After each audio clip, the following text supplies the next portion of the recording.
Alright, so we've got Elemtro. I think it's Elemtro is the way you would pronounce this. Elemtro. I think this is 3300.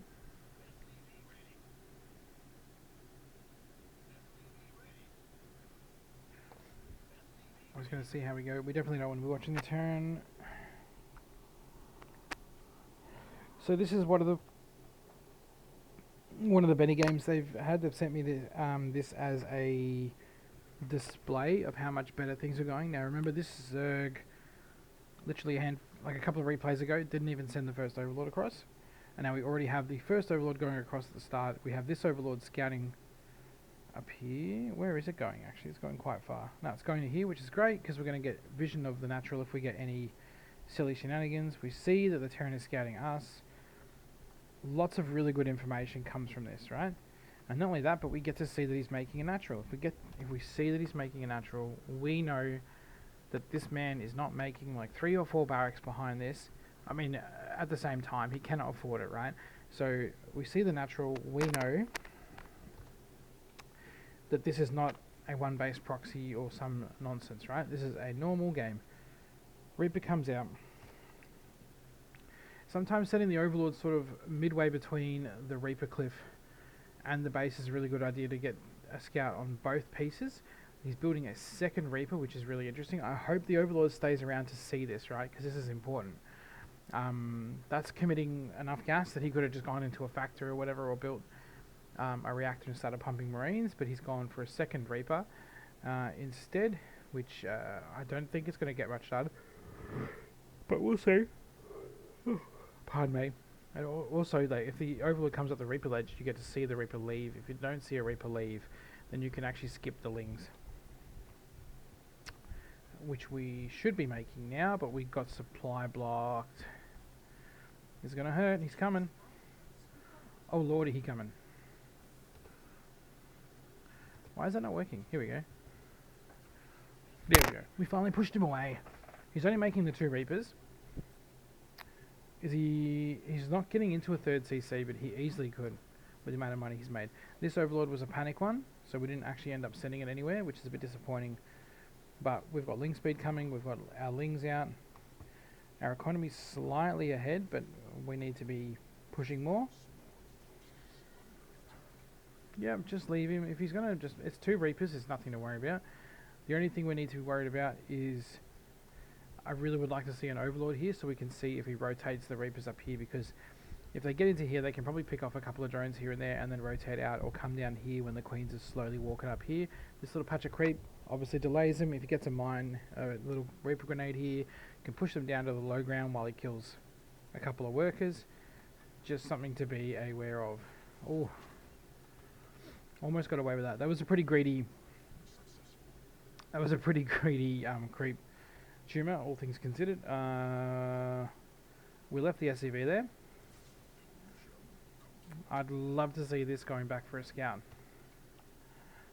because we need to see what's happening here. We're going for Banshee. Is this Banshee Hellion? Because we've got gases everywhere.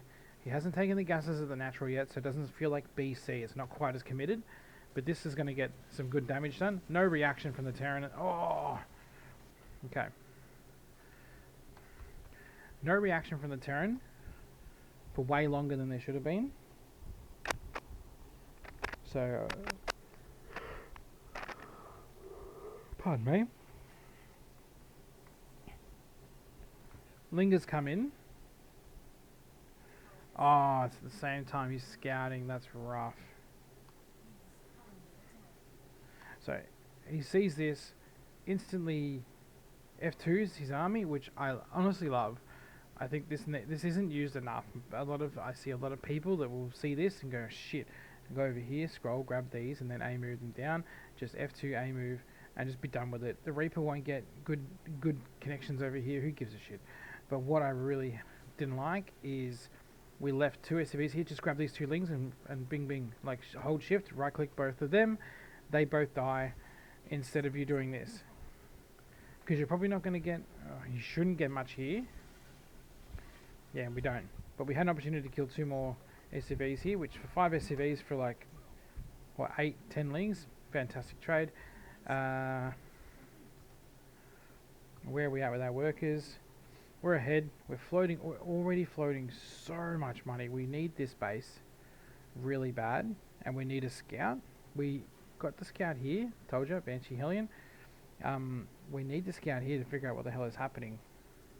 So this Overlord probably needs to be put on a hotkey, like a 3 or a 4 or something, and then brought back in at a specific time, or just rally another one from the side of the map. You've got heaps of gas. You could be...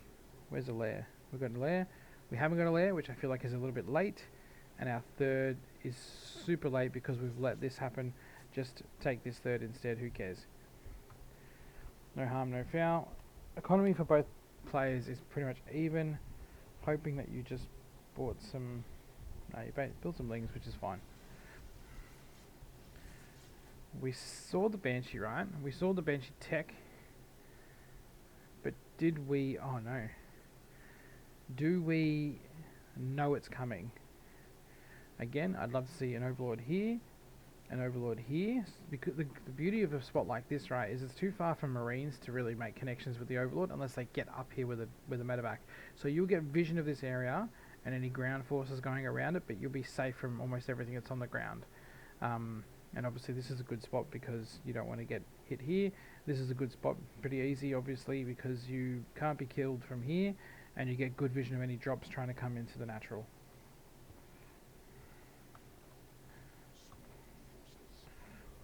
Good catch. When it's in a situation like this, it's just a minor... I've got to stop doing that. A situation like this, it wouldn't be too hard for us, honestly. Like, be real with yourself to go 1 SD. And then go to a base, which would be this one. Boom, 1 SD, right click here, and then come back to this. Because this was in a good position when you left it. If the lings get fried, okay, but you would kill a couple of units here, and that's perfectly fine. But here in this instance, I would probably back these off once the Reaper is dead, and let this ling chase this in case he gets the 2 connections he needs. Oh, we still did alright though, and it's only 2 of them. They're not burning quite well, and they're splitting up. We're going to get them all anyway. From the looks of things. What are we doing behind it? We're droning, right? Why are we droning? Because this is a drone window, because we know that our opponent is not on our side of the map threatening drones. So we don't need to replace drones anytime soon. We don't need to build army either, because there's no threat of him just like... These aren't going to transform into Thors and just roll across the map. So basically we've got him contained here. Did us a huge favour by showing us the Banshee. Did we... I don't think we need both of these though. But did we actually like see the Banshee? Have we reacted to it appropriately? Do we have a lair?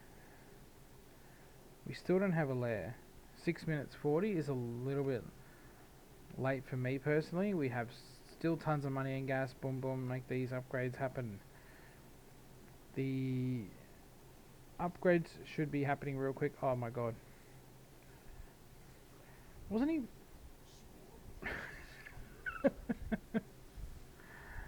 He was researching. Did he cancel it? I swear he cancelled it at some point.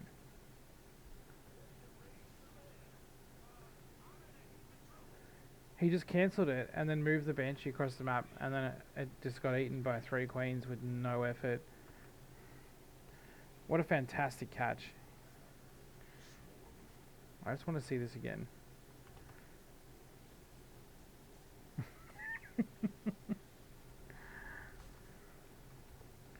We built the spores. We dealt with the threat already. Like there's no threat happening. A handful of roaches. I actually love it. Because a handful of roaches, besides the Banshee, we see that he's got no third, right? We're threatening him a lot with this. It's just really good. I'd love for us to know what he's doing behind this. This feels like a really slow transition into bio. But to be fair, he lost a lot of workers at the start. He's got so many workers here. He should be transferring over to the base. And now we're getting greedy, but I'm worried. about our gas counts. And I'd love to see a spore here. Fantastic stuff. What's our worker count? 70. Fantastic stuff. Terran's pretty much keeping up, but I feel like our trades have been pretty sick here as well.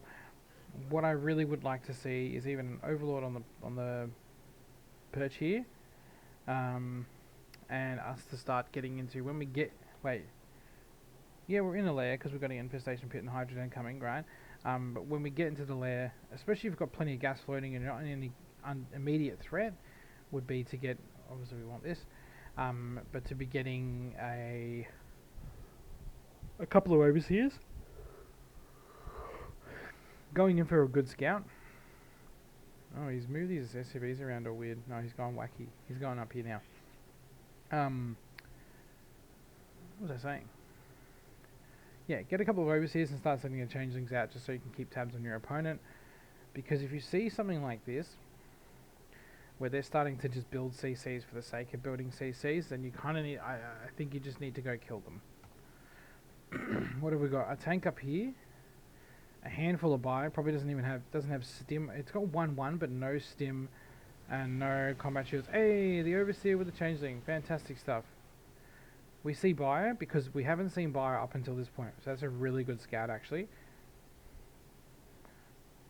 We're getting 2-1. Wait, huh?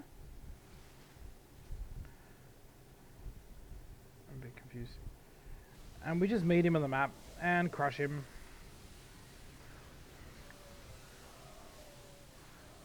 Beautiful.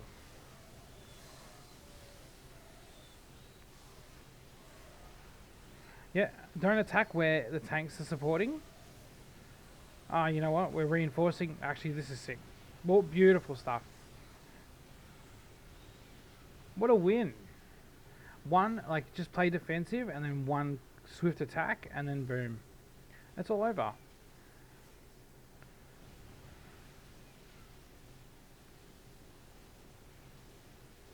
That was pretty good. That's pretty close to perfection, honestly. We're floating a lot of money, so we could definitely be, like, you could be droning another base after this. Take these two, EE. So, we've built these drones. We've built these gases from drones too far away from the base. I think the best course of action is always to take drones from the base. If there's no drones at the base, then that's diff shit, and you're just going to have to probably wait.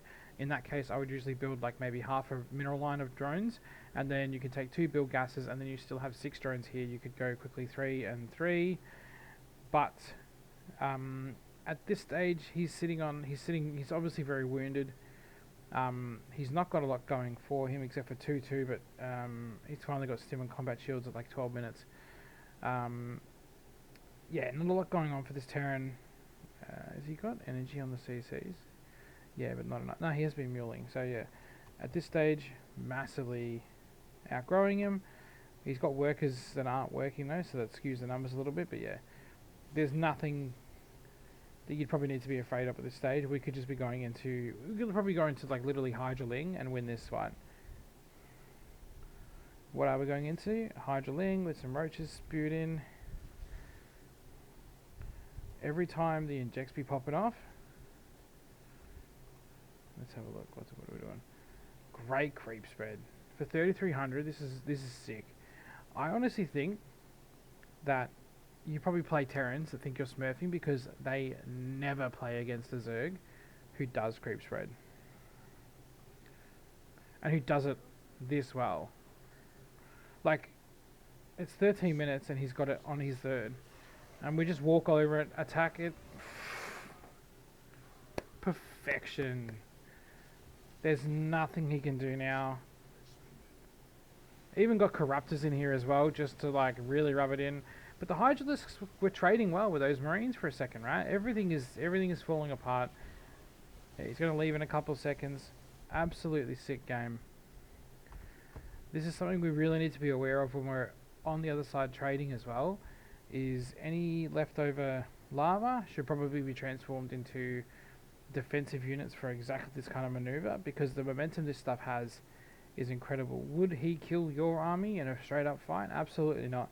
But he could come through here. He could probably knock out like 2 or 3 bases worth of drones very quickly if you don't go back and if you don't make an army to stop him. and then if he can somehow hold and play defensive from that point, then you might actually be in trouble.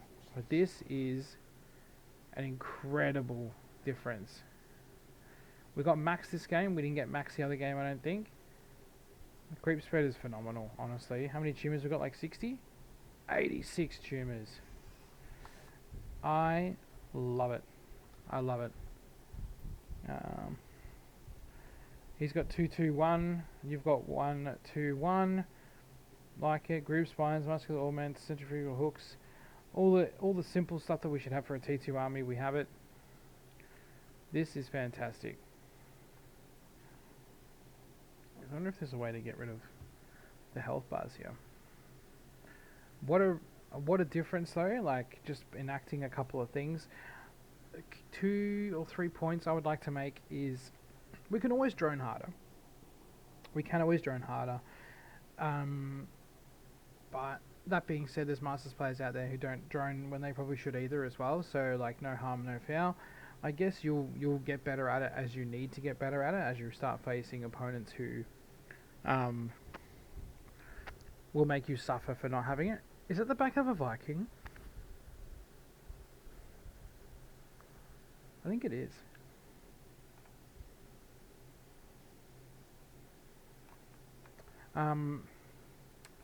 Yeah, as you start to face opponents that will make you suffer for it, then you'll realise that you need to do something about it, and you'll have to get better in order to get better. As far as that's concerned, that's fine. The upgrades probably could have been prioritised a little bit better. The lair was extremely late. If he was like turtling behind BC or something and he just surprised you, I think you kind of just died, because you did have some queens, but you did have no spores until the banshees showed themselves. No, until after you killed the banshee as well. So I don't think you built spores when you saw the banshee during a little ling run by, but you traded phenomenally with this as well. Yeah, so when the lings were doing their little run by, I think there was 1 or 2 banshee shots. I don't think you really saw it, but a bit more, what do you call it, speed on this, right? So, oops, I think it takes like 25 seconds. So basically an inject for these to go off. So if you do your injects and then you build the 2 evo chambers, when the injects are done, your evo chambers will be done, and you can use that as your kind of reminder.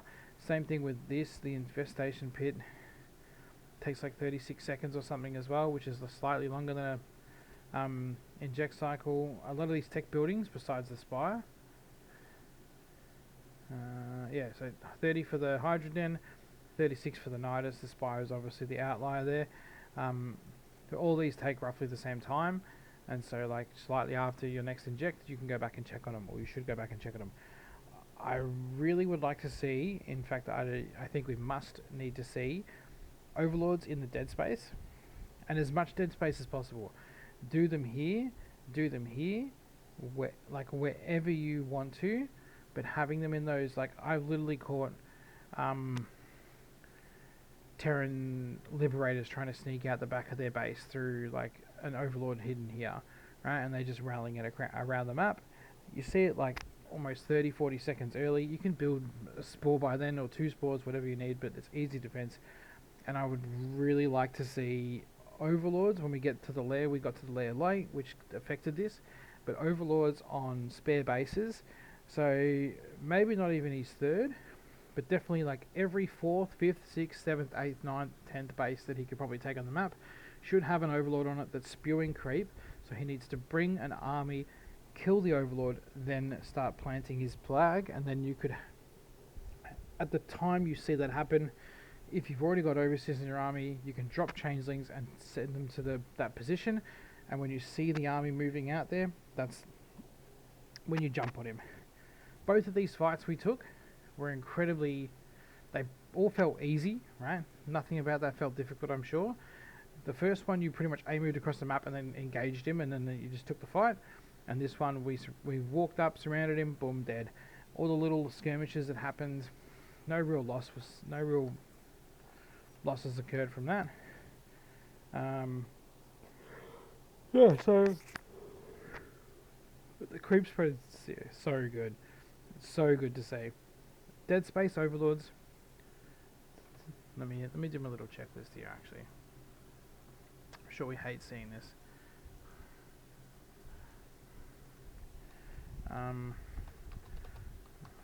We're around 5:30, I would say. I'm delaying it a little bit from like the standard 12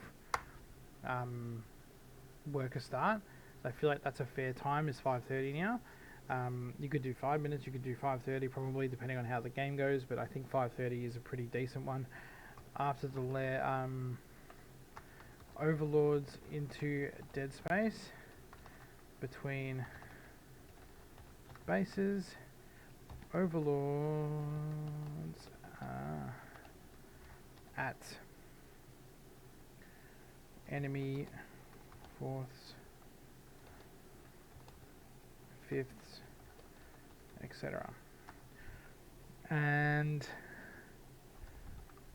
always be droning unless no, that's fine. Always be droning. So just to go into here so we can see it. Lay around 5:30. Overlords into Dead Space. Dead Space is anywhere where like ground forces can't get into. Getting rid of the Overlords is pretty painful. Terran's not really going to be building a Viking every game to get rid of Overlords, so it's just free vision until something comes along that can kill them.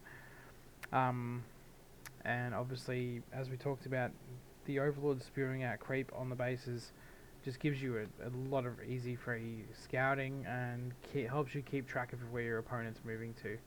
So yeah, that's about it. That's a sick improvement. Absolutely phenomenal for 3300. Love it. If you've got replays you'd want me to have a look at, please do email them through to omgitsduane@gmail and I'll have a look. But that's going to be it from me for tonight. Thank you very much for joining in, and I'll see you next time.